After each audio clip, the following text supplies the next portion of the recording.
The strength of a nation's currency is based on the strength of that nation's economy. And the American economy is by far the strongest in the world. Accordingly, I have directed the Secretary of the Treasury to take the action necessary to defend the dollar against the speculators. I have directed Secretary Connally to suspend temporarily the convertibility of the dollar into gold or other reserve assets, except in amounts and conditions determined to be in the interest of monetary stability and in the best interest of the United States.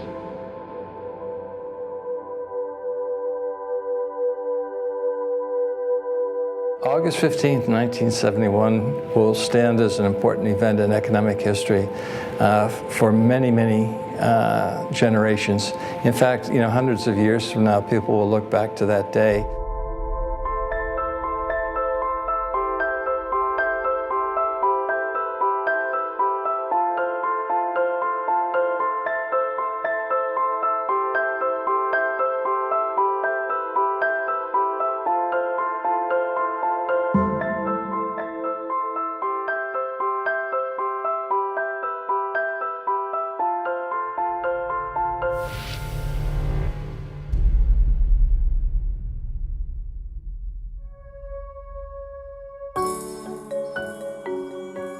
The sun rises today as it has a million times before. Commuters wake up and travel to their offices to begin the day's work. Farmers tend to their crops. Construction workers build new infrastructure. Today is a day like any other. Or is it? In 2008, the world experienced one of the greatest financial turmoils in history. Markets around the world started crashing, and major financial institutions, once thought to be invincible, started showing signs of collapse. Governments responded quickly, issuing massive bailouts and stimulus packages in an effort to keep the world economy afloat. And it worked. The global economy recovered much quicker than most predicted, and soon it was back to business as usual. And yet, something still isn't quite right. A growing sense of unease fills the population. In the world of finance, indeed, in all facets of modern life, cracks have started to appear. There's angst out there, and I think if you talk to people on the street today, they would tell you, I don't know what's causing all this, but this just doesn't feel normal to me. The government's running $1 trillion worth of deficit. Why isn't the economy improving? The government's going to spend almost $3.7 trillion. Why don't I have a job? Why is the unemployment rate at 9%? And I even think that number's understated. A lot of people are feeling unsure about the world today, concerned that something terrible is waiting in the wings. We're told that the global financial crisis of a few years ago has been fixed. But what if the crisis isn't the cause of the angst so many of us feel, but rather the symptom of a much deeper problem?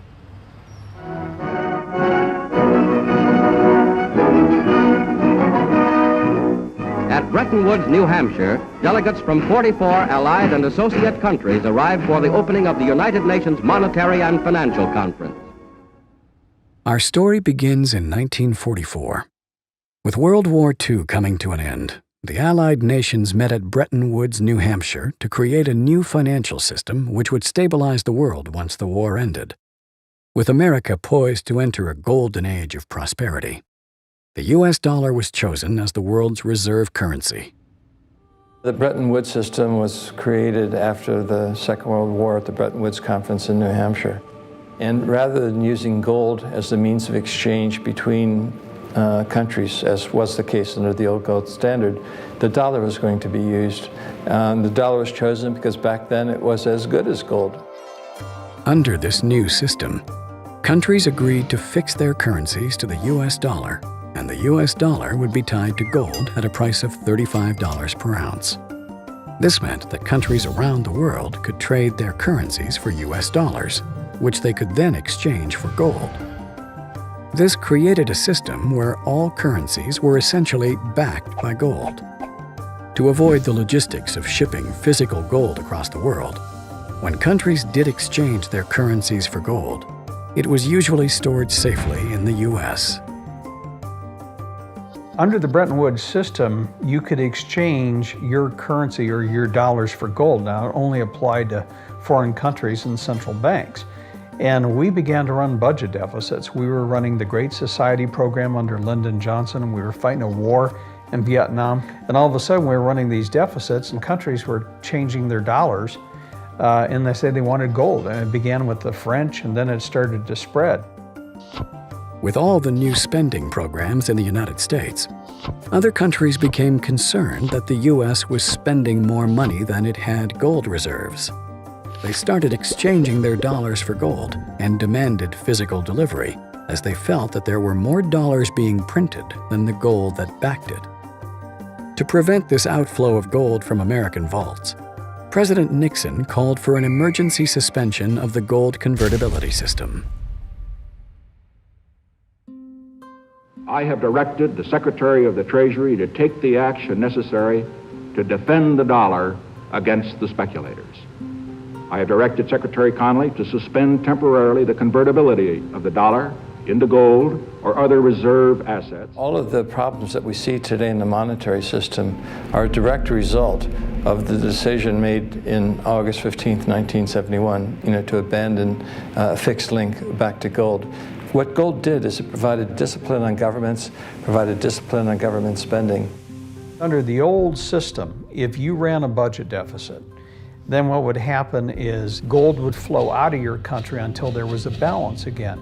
Well, without any gold backing, then countries ran perpetual deficits. So if you look at, for example, this country, from 1971 on, the U.S. has never run a surplus.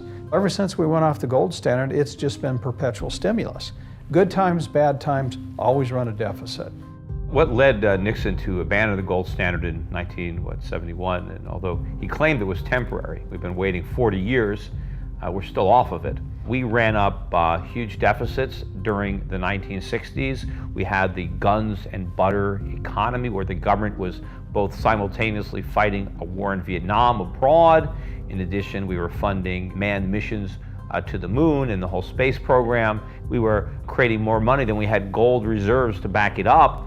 And a lot of our foreign creditors saw this and began to demand gold rather than their Federal Reserve notes, because they sensed that Washington simply didn't have enough gold to make its commitment to back the dollar. By removing the link between gold and the U.S. dollar, President Nixon created a system where all currencies were backed by nothing. This is what is known as a fiat currency. Fiat currency is currency that's backed by nothing except government promises. The word fiat is a Latin word, and it basically means currency that's circulating by force. If people have confidence in that currency, and if there's enough government force, that will enable the currency to circulate for a period of time until people lose confidence in the currency.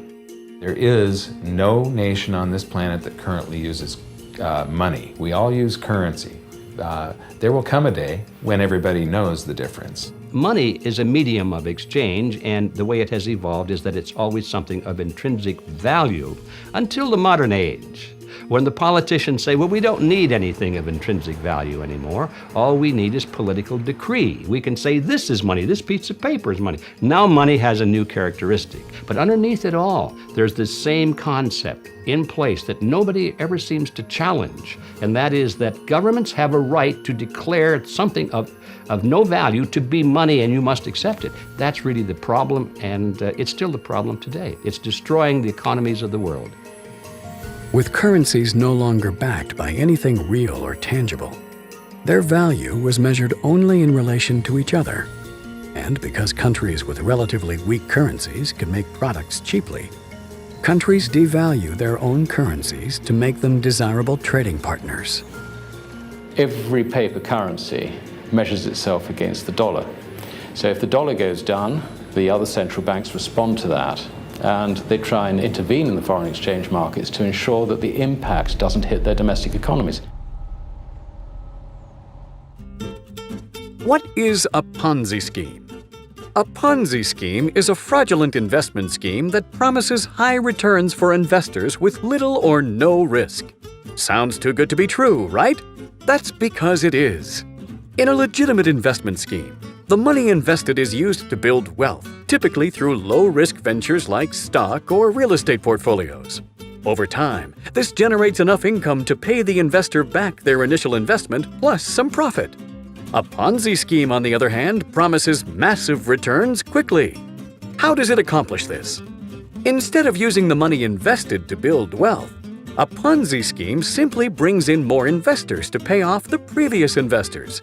And because these new investors have also been promised large returns, the scheme must then find an even bigger group of investors to pay them off. All the while, the creators of the scheme are skimming cash from each group of investors.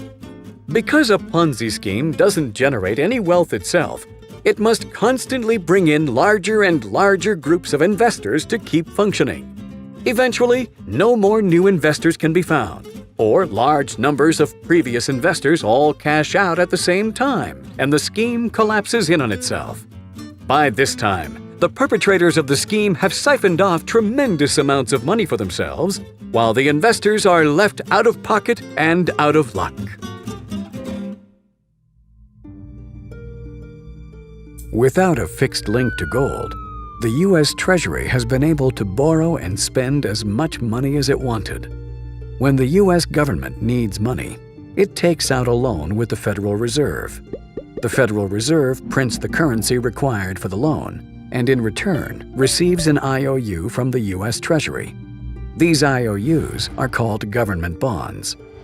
With the money provided from these loans, or bonds, the U.S. government pays its bills and obligations. Meanwhile, the U.S. Treasury and the Federal Reserve work closely together to sell these bonds at auction, where foreign central banks, pension funds, and even individuals buy these U.S. government loans. And why wouldn't they? Loaning money to the U.S. government is virtually a risk-free investment. But if the loans are spent on bills and paying off previous loans, where does the government get the money to pay back the current loan and the interest that is charged on it? Is investing in a U.S. government bond simply one small part in a giant Ponzi scheme? The Federal Reserve System is definitely a Ponzi scheme. There's no question about it. They go through the appearance of lending money to the governments, and the governments agree to pay back the money plus interest. And so this money comes into being. They create it just for that purpose. They give it to the governments. Didn't exist before that, you understand. Central banks just make it out of nothing and click a few keys on a keyboard of a computer, and the Treasury of the United States government now has another $1 trillion that it can spend. That's where that money came from. And so that creates a liability on the part of the federal government to pay it back, plus interest. Now think about that, plus interest. Well, when it comes time to pay it back plus the interest, they can't pay it back, and they certainly can't pay it back plus interest too. So what they do is they borrow more to cover the original loan plus the interest, and then by that time Congress wants more money anyway. So the debt just keeps going up and up and up and up. Under the current monetary system, we borrow all of our currency into existence, and we promise to pay it back plus interest. If you borrow the very first dollar into existence, and that's the only dollar that exists on the planet, but you promise to pay it back plus another dollar's worth of interest, where do you get the second dollar? The answer is you have to borrow that. It's a Ponzi scheme because you can never pay it off. It always requires that we go deeper into debt. Since 1971, the United States has been running trade deficits with the rest of the world, meaning we've been buying a lot more products from the rest of the world than they have been buying from us. The Japanese and Koreans sell us cars and electronics. The Middle East sells us oil. And the Chinese sell us seemingly everything on our Walmart shelves. The U.S. pays for these products with U.S. dollars, and everyone is happy. But if countries were to convert these U.S. dollar profits back into their own currencies, their currencies would rise in value, making their economies less desirable to trade with. Instead, countries invest their dollar profits by buying U.S. government bonds. So countries around the world sell their goods to the U.S. in exchange for U.S. dollars, which have been borrowed through the Federal Reserve, creating IOUs. And countries then loan their U.S. dollar profits back to the U.S. by buying more IOUs. The money from these loans is spent on paying government expenses, as well as paying back previous IOUs. But in order to do this, larger and larger loans must be made in order to pay back the principal and the interest. By paying back old loans with new and larger loans, it would appear as if the entire world has been investing their hard-earned money into a Ponzi scheme of epic proportions. In this business of creating money for federal governments and national governments around the world, if they didn't keep creating new money in larger and larger amounts, the whole thing would crash, because that's where the money comes from to pay off the previous loans. It's the new loans. So that's why it's a Ponzi scheme. It's a classic Ponzi scheme. In order for the U.S. economy to function, we have to borrow more and more money from the rest of the world. And the more money they loan us today, the more money they have to loan us in the future. And if they ever stop loaning, the whole thing collapses and we can't pay them back. Every Friday night, Julia's job is to compare the grocery prices of our neighborhood stores for Saturday morning shopping. There are 5 big neighborhood markets within a couple of blocks of our house, and Julia spreads her shopping around, going where the prices are lowest and the quality best. Remember when a chocolate bar cost a quarter? When you could fill your car up for $5 and feed a family of 6 for $35 a week? Whatever happened to those days?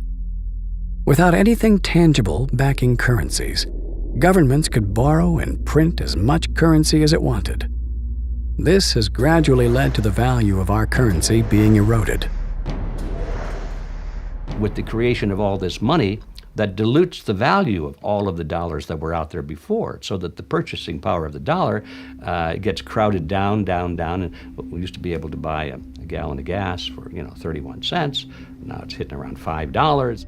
The average guy in the street is affected by inflation because of the loss of purchasing power. And as a consequence, his standard of living is declining if he can't keep up with the inflation rate.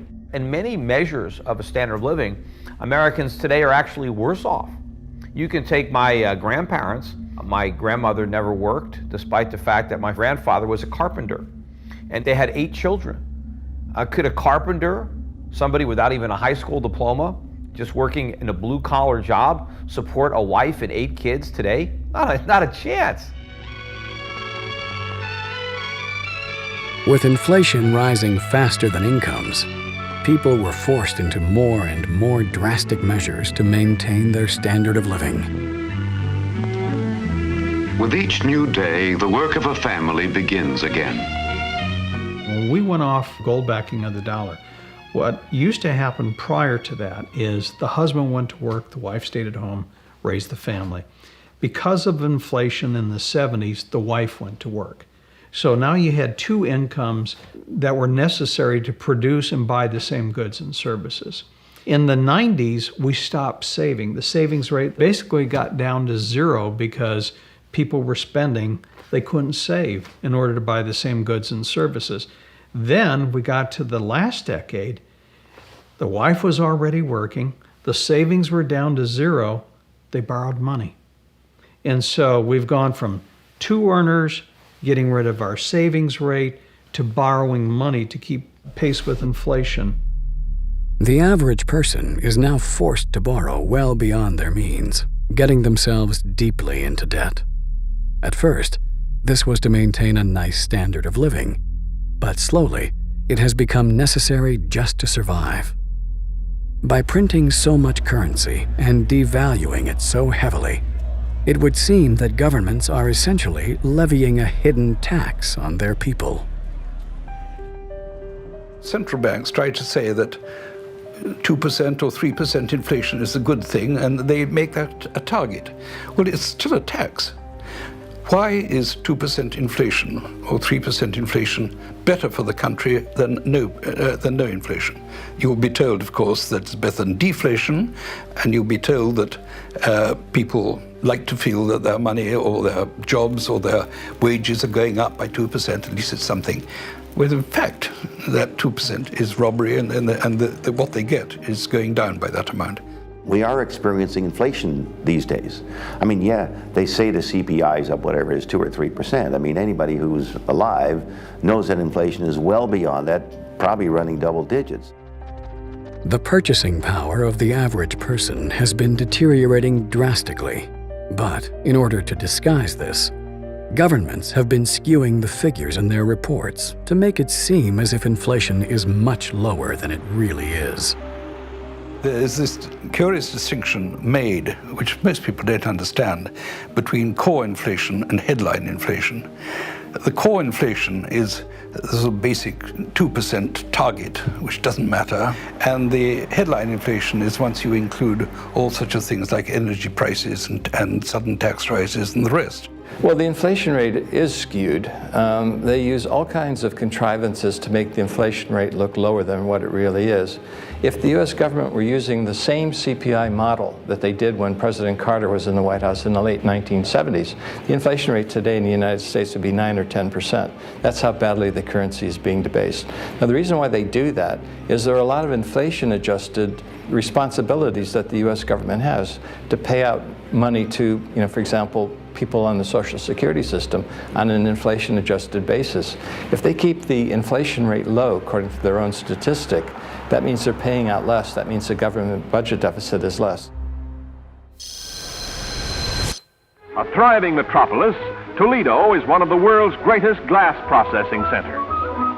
In Akron, the state's 5th largest city, that story deals primarily with rubber. Akron is the rubber manufacturing capital of the nation and the world. Her very name is synonymous with rubber. In a global economy where currencies are measured only against each other, countries are able to artificially lower the value of their own currency, making their industries more competitive. A country with a weak currency can make products cheaper, causing entire industrial centers to move overseas. This effect has been seen countless times in cities around the world, some of which still haven't recovered from the loss of their industrial base. I think the guy on the street he's kind of frustrated. They go, gosh, I went to college, I don't have a job, I can't get a job, I spent all this money, I've got student loans, it's costing me more to live. The Fed is telling me there's no inflation, yet I go to the store and I see the price of milk going up, eggs, meat. I pull into a gas station, it's costing me more for gas. They don't really understand how all this affects them on a personal level. And that's why I think they're frustrated, because there isn't an educational system that explains that, look, when you print money, when you have nothing backing it, and when you debase it, you have all the side effects that you see. Higher inflation costs, corruption, cronyism, all the things that have been in headlines that we've seen over the last 4 or 5 years.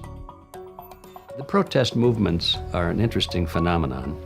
A lot of people are terribly upset with Wall Street. They're upset what's happening to their purchasing power. They're upset with the news that they hear of the fact that the executives of these giant banks are getting $1 million bonuses at the same time they're dipping into the pockets of the taxpayers to get all this bailout money. And so they're angry. Unfortunately, people are demonstrating against the crisis, the economic crisis, and yet at the same time they're demanding more welfare, they're demanding more medical benefits, they're demanding more state control and regulation of their lives, they're demanding more money being created and pumped into the society. They don't realize that those are the very things that have brought them onto the street in the first place in their anger. While the person on the street is struggling to get by, we're told that what we're experiencing is a typical recession. Why then does this current crisis feel different to previous economic recessions? This is far from typical. I think this is the end game. I think what we're experiencing now are the pains of the 40-year experiment in fiat currency coming to an end, and it is an absolute failure, not only for America, but for the entire world. Up until 2008, we've been borrowing more and more money to maintain our standard of living. Are we now at the point where we're maxed out and cannot take on any more new debt? What we're seeing today is deleveraging. at all levels of society. I mean, consumers are maxed out. Each succession that we had in the economy, when we went through this boom and bust period, we'd go through a bust, they would reinflate again, the economy would start up again, but we kept piling on levels of debt. And finally, we reached the point where you just can't pile any more debt. Banks are no longer willing to give out credit so freely, and many people are more concerned with paying off existing debt as opposed to taking on new debt. While this is prudent, sensible behavior, it's also a serious threat to the global economy. Having set itself up as a giant Ponzi scheme, the global economy is reliant on more and larger debt being issued to keep itself functioning. If you try to just live within your means and get by with just the amount of dollars that we have today, paying the interest on them collapses the currency supply. And so we continually have to borrow more units of currency into existence every month than we extinguish by paying off debt. The system as it's been presently structured is that they have to continue expanding the money supply, otherwise the system is going to die. Politicians and pundits talk about living within our means and paying down the debt. You can't do that without collapsing the entire economy. It would just vanish into this black hole. All the politicians are in a situation where if they don't come to the rescue, we could just have an overnight shutdown, which they can't ever imagine happening while they're in power. So there's always this wish to move it on and, as you know, the expression, kick the can down the road, which is really what we're doing. But the problem is we've run out of road. You know, there is no place to kick the can anymore. We've got to deal with the can, and it's not simply a can, because every time we kicked it down the road, unfortunately, it got bigger. So now it's an enormous can, and you know, it's going to crush us. While the financial crisis of 2008 may have been the first death throes of the Ponzi scheme, governments around the world weren't about to sit back and let it fail. So they delayed the inevitable collapse, pushing it down the road by bailing out struggling financial institutions, buying toxic mortgages, and taking on debt on behalf of its citizens. In 2009 and 2010, what happened was the crisis was papered over through bailouts, guarantees, money printing, expansion of the money supply, et cetera. And governments can do that. I mean, don't underestimate the ability of governments to dictate results in the short run. But in the long run, none of the problems were solved. The bad debts are still there. The banks are still insolvent. The banks are not lending. The economy's not growing. So we haven't really solved anything. By buying their way out of these crises, by creating money out of nothing and flooding it into the economy and diluting the purchasing power, they're not really solving the problem. What they're doing is pushing it off a little bit into the future and making it worse. Now, do we keep going down this road? Do we print more money? I mean, the Fed balance sheet went from $800 billion to $3 trillion. Should it now go to $6 trillion? We had an $800 billion stimulus. Should we now have a $2 trillion stimulus? I mean, in theory, you could, but this is where people could lose faith entirely in the currency, and the currency could collapse. The Federal Reserve's money printing exercises may help prop up the economy in the short term, but what are the consequences of money printing on such a large scale? I think you're going to see a very rapid decline in the value of the dollar in a matter of days, whether it's 20%, 30%, 40%. A lot of people have been buying the dollar as a safe haven. You know, when they find out that there's no safety there, in fact, they need a safe haven from the dollar. I mean, right now the dollar is benefiting from the fear trade. Well, what if the fear trade is afraid of the dollar? Aside from causing an enormous amount of inflation, the Federal Reserve's reckless money printing exercises also run the very real risk of creating a worldwide loss of confidence in the US dollar. I think a currency crisis is highly likely, but it'll be very difficult to know exactly what will cause it and when.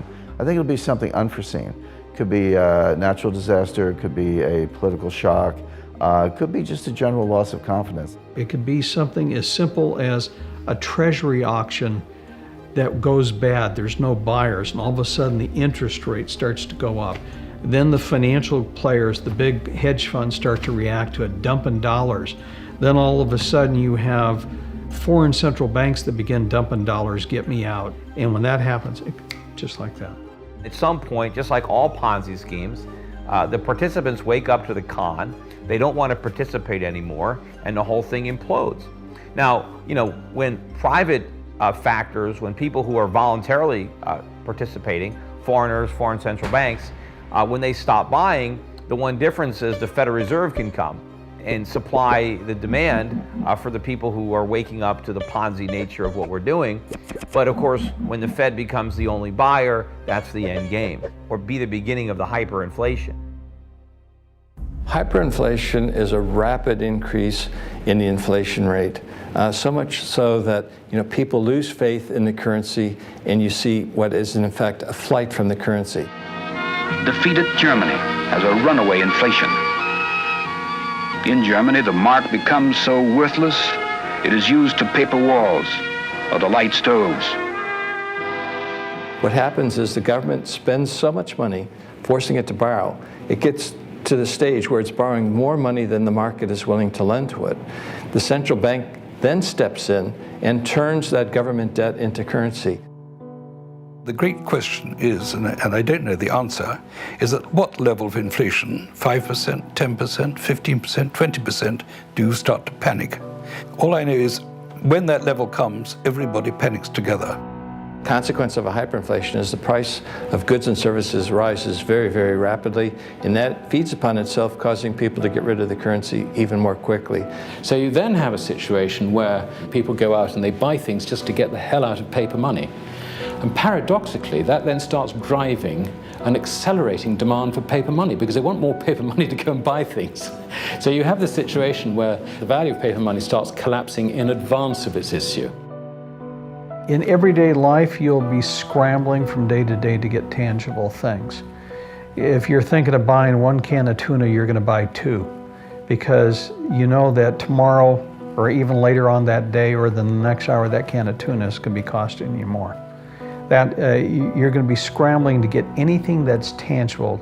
This period is going to involve a lot of economic pain.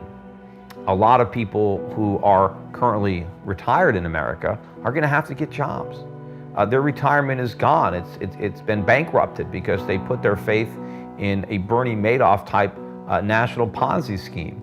And of course, a lot of the property is going to decay if people are spending money on these necessities. They don't have money to make the repairs necessary to maintain their properties. Hey, if the landlords can't collect rents from their tenants, how are they going to maintain the properties? How are they going to pay the taxes? So I think the whole economy is going to crumble beneath the weight of this runaway inflation. And of course, the initial reaction by the Fed will be to create even more inflation, to try to stimulate the economy by printing even more money, which of course is the source of the problem. On the surface, it would appear that this is a problem facing the United States alone. But with so many countries holding their savings in U.S. government bonds, a loss of confidence in the U.S. dollar could trigger a global crisis which would affect every nation on Earth.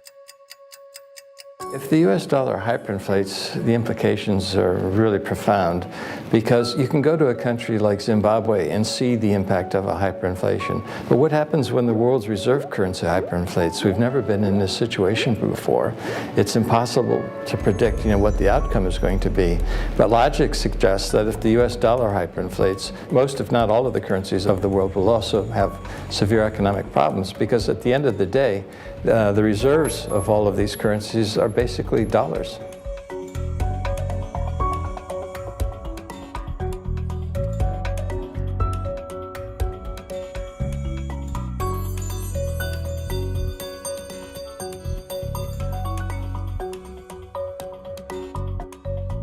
There have been dozens and dozens of currency collapses since the end of the Second World War, and they all result from the same thing, bad policies, bad management.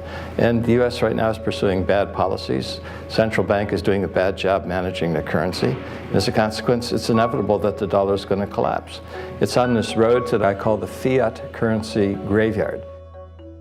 The markets, the private sector, however you like to decide it, people, they suddenly sort of move in a herd instinct, they suddenly sort of understand things. And this can happen overnight. I mean, it really can. So the timing of this is, I think, very difficult, if anything, impossible for us to say. But I would point out that there is the danger that, I use a metaphor, one morning we will wake up and find that we are in a very different world.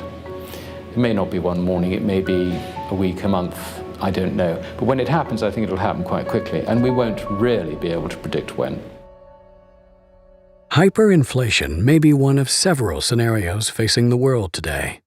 But history has shown us that whenever a nation tried to run its economy using an artificial fiat system, the end result is always the same: disaster. There is a proven 100% failure rate. There is no exception to this. Fiat currencies always fail. And then 40 years ago, we tried this grand experiment where all the world's currencies became fiat at the same time, when we ended the Bretton Woods system. The world is going to have to extricate itself from this monetary system based on the dollar, because if you want to back your currency, you have to back it with something. You can't back it with nothing. I always think of that old Superman movie where the first one where Lois Lane, she falls off the top of the building and Superman catches her. And he says, "I got you, don't worry, I got you." And she says, "Well, you got me, who's got you?" Well, that's the dollar. Who's got the dollar? It's not Superman. The dollar can't fly on its own. The dollar used to be backed by gold. It was gold that had the dollar. It's like everybody has tethered their ships to the Titanic of currencies. And so we're all going to go down. If there is a loss of confidence in the US dollar, and I think there will be in this decade, it's happened before, it'll just be history repeating, then we'll probably have to go back to something that will instill confidence. And what instills confidence is gold. The only real solution is to go back to a real sound currency. Real money with something behind it. It doesn't have to be gold or silver, but historically that has always been what societies have chosen through trial and error. They've tried this, they've tried that. They always wind up with gold or silver. I think that probably is a clue that it's not a bad way to go. With all the uncertainty facing the world today, a return to a gold-backed economy would seem logical. So how come there isn't so much as a discussion about such a return? The answer is as simple as it is alarming. The people at the top, the ones who have been benefiting from the current Ponzi system, don't want the ride to end. Many now believe the price of gold and silver have been artificially suppressed to make it seem less desirable as a unit of global exchange. What governments try to do is to maintain a low gold price, because by doing that, it makes the dollar look worthy of being the world's reserve currency, when in fact we know the dollar is not worthy of that esteemed position because it's being so badly mismanaged by the United States. Groups like the Gold Anti-Trust Action Committee, or GATA, have been tracking what they believe is the deliberate suppression of gold and silver prices through a variety of dubious means. In 12 years, we've amassed nothing but evidence that supports the manipulation of gold price. But it'd be like talking about a murder trial when the jury would say guilty beyond a reasonable doubt, but you've got to present each point of evidence and how it all fits together. There are numerous methods that they use to suppress the price of gold. Some are harder to prove than others, but some of them are fully reported, and that's central bank sales. Between 1999 and 2002, the Bank of England foolishly sold a massive amount of Britain's gold reserves at an average price of $275 an ounce. The proceeds were spent buying euros and US dollars. The governments of Canada, France, and Switzerland, among others, were also sellers of their gold around this time. We know that the central banks used to sell 400 tons every year. Well, why were they selling 400 tons? Obviously, it was the dumbest decision anyone could have made in the decade. By far the dumbest. But they did it every year, sell 400, sell 400. I mean, now, gold goes from 300 to 1,600, almost 17. Why were you selling the gold? Because they were trying to keep the price down. So it was a coordinated thing to keep everyone focused on believing in currencies. Alan Greenspan, in testimony to Congress, admitted that they were manipulating the price of gold when he said, "The world's central banks stand ready to lease gold in increasing quantities," meaning they were already doing it, "should the price of gold rise," meaning the target was to suppress the price of gold. So they were already doing it, and their target was to suppress the price of gold. He admitted it in testimony to Congress. Although central banks are able to sell off their country's gold holdings legally, they may have also been suppressing the price of gold using some other rather questionable means. Some investigators believe that Western central banks have been loaning their country's gold to bullion banks. A bullion bank is an institution that sells gold with the intention of buying it back sometime in the future at a cheaper price. With the proceeds of this sale, these banks have been known to buy U.S. government bonds. While this isn't a problem in itself, central banks report the gold they have and the gold they've loaned to these bullion banks as one item. So while a central bank may claim it has a certain amount of gold in reserves, much of that gold may be on loan to a bullion bank, which may have sold the gold in exchange for government bonds. One means of intervention in the gold market is the lending of gold to so-called bullion banks, and they sell it in the market. This suppresses the price as if the central banks would sell it directly, but this lending does not appear in the book of the central banks. The U.S. Treasury a few years ago changed the way they account for gold, and they're accounting for some of their receivables and their inventory as one line item. So they're accounting for what they actually have and what people owe them as the same thing. And that is basically illegal accounting. It's fraudulent. But why work so hard to keep the price of gold and silver low? Why do healthy gold and silver prices threaten to collapse the Ponzi scheme? There's this competitive relationship between gold and national currencies because gold is the only competitor to a national currency. You know, gold is money, and these national currencies are money substitutes that circulate in place of gold. Fiat money gives the power to government. Real money keeps the power with the people. Because when you have real money, government is limited. It can only spend what it taxes. And the public will resist taxation. But if the government can simply print and borrow, there's a lot less resistance. And so it's a lot easier for the government to grow when it can promise something for nothing. And so that's what they do. And so gold is what protects the people from the reckless policies of government. Gold is government chaperone. The government wants to be able to do whatever it wants. Gold stands in its way. So yes, gold is an enemy of big government, but it's a friend of freedom. It's a protector of individuals from government. Gold's a competitor to the dollar. When it's going way up, it's a threat for inflation. It's a barometer of the well-being of the United States. Look at gold screaming now and the world's falling apart. So it calls attention to how bad things are. So the U.S. government has an interest, Wall Street, the politicians, to keep the price suppressed. Wall Street doesn't want you going down to a coin dealer buying gold and silver coins. They want to sell you paper. The government wants to sell you paper. So I would say it's the government and Wall Street. Gold in the hands of people is the way you control government.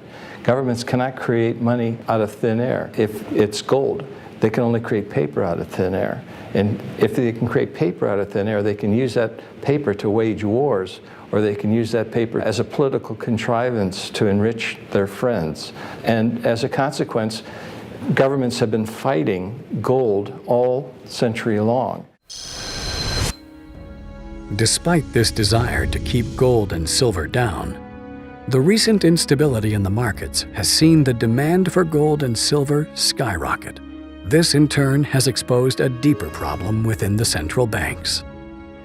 The problem the central banks in the West now face is that they have sold an awful lot of gold to try and suppress the price of gold. They are now embarrassed by the fact that central banks, not in that original cartel, are now really very keen buyers of gold.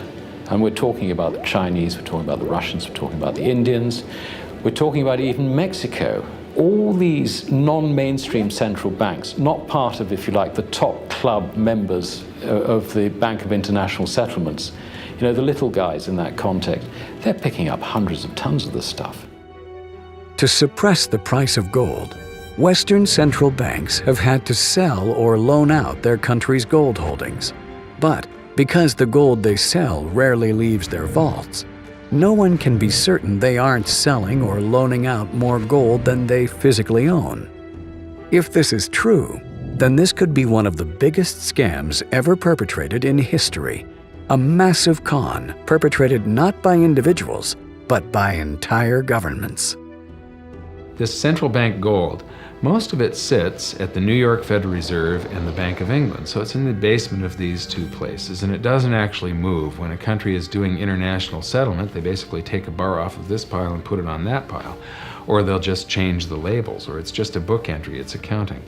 Except there's been some pretty creative accounting on all this gold, and I doubt very much that I don't think all of it is there. The question remains, if everybody, especially the big players, wanted all of their gold delivered at the same time, it is physically impossible to do it. Most gold that exists on the planet, there's more than one claim on each ounce of gold. There's several people that think that they have title to that same ounce of gold. I have said many times, over and over again, if you can't hold it, you don't own it. The game can't go on forever because sooner or later people are going to demand their physical gold or silver, and that already is happening. The lack of accountability in gold sales by Western central banks hasn't been a concern so far. But as more and more buyers of gold have started to demand physical delivery, central banks that have oversold or loaned out their country's gold will find themselves caught in a major scandal. The result of such fraudulent activity means buyers of gold, be they individuals, pension or hedge funds, or even entire nations, could be ripped off for billions of dollars. It's a little similar than the Murdoch scandal here at Fox News in London, the Madoff scandal. I mean, it's a very incestuous relationship between press, big money, and the politicians. And unfortunately, these things don't get correct until they blow up. Madoff blew up, Murdoch blew up. The gold market is going to blow up, and I think will be a bigger scandal than either of them because it's a worldwide financial situation.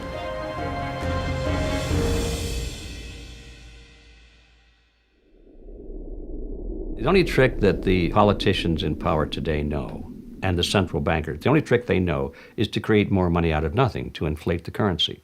They have no other trick. So as long as we keep looking to them to be our leaders and solve the problem, how can we expect anything else? That's the only trick they know. Because the only other trick there is to stop inflating and to go back to a sound currency. And that would say, they say, oh no, we can't do that. And the reason they can't do that is because it would put them all out of business. They wouldn't be able to continue the Ponzi scheme. Even with cracks forming in the current financial system, the only solutions offered by governments are in fact just more steps down the road to disaster. But while a single person may not be able to save the world, there is still something you can do to protect your family and yourself.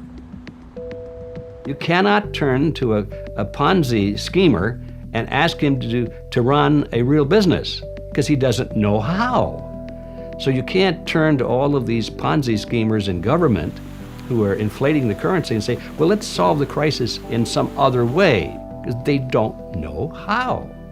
So the solution is to quit depending on the same people with the same mentality to solve our problems. If governments won't go back on a gold standard, individuals can go back on the gold standard all by themselves. Politicians can create fiat money at will. That's why it's fiat. So why would you want to put your faith in that? Put your trust in politicians and bureaucrats and central bankers when you could just have something real that has intrinsic value, that is scarce, and that is going to remain scarce. Would you rather have gold or a fiat currency? And we see what's happening in the world, and obviously people are starting to figure out that gold is what's likely to sustain its value way more than a piece of paper is. It's not that the price of gold is going up, is that the value of the dollar is going down. The price remains constant in terms of human effort and purchasing power. An ounce of gold today will buy the same thing it bought 2,000 years ago. An ounce of gold today takes so much human effort to get out and refine the same human effort that it took to do certain things 2,000 years ago. It's the human effort equation that maintains stability. How much effort does it take? Gold is financial insurance. And the thing about it is you own it because you want to be protected. And you just have to have it if you want to have or sleep at night, because there's nothing else. If some catastrophic event happens, and we've seen them, how are you going to be protected? The current financial system may be dying, but where there is chaos, there is also opportunity. As the old model falls apart, the door may be opened for great prosperity. It's clearly not the end of the world. I mean, it's probably not even the end of America. For many countries, this is going to be the beginning of an economic boom, a giant burden being lifting off their shoulders, where the world no longer has to loan trillions of dollars to Americans so that we can continue to consume what we don't produce. When this comes to an end, the world will benefit. So it is not something that we should fear. We should embrace it as a world. This is the greatest wealth transfer in history. If we have a global currency crisis, then you're going to see a greater wealth transfer than has ever happened in all of history. It's all going to happen at once. Therefore, it's the greatest opportunity. We have millions of people now taking an interest in what is money, the question of what is money, what should it be? And they're learning, especially a lot of young people.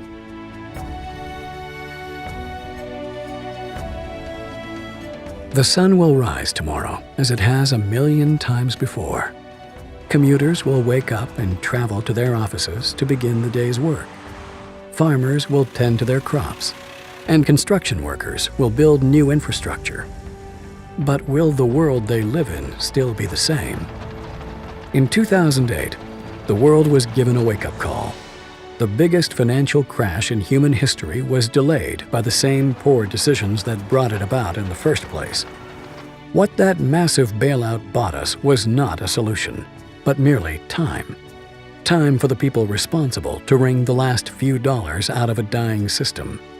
But also, for those able to see the cliff edge approaching, time to protect themselves and their families from the imminent plunge. And in the end, that time may prove to be the most valuable commodity of all. There are these brief moments in history where the safe haven asset for the last 5,000 years simultaneously becomes the asset class that has the greatest single potential gains in purchasing power. We're in one of these cycles right now where money is the best investment. Get out of currency, buy money, and you're probably going to be able to buy a whole lot more stuff later. But the best thing that people can do of all is really to take on their own responsibility for getting financially educated. This is the most important thing. Don't let the banks and the brokerage houses and other people guide all of your decisions. Find out what's going on for yourself. Empower yourself.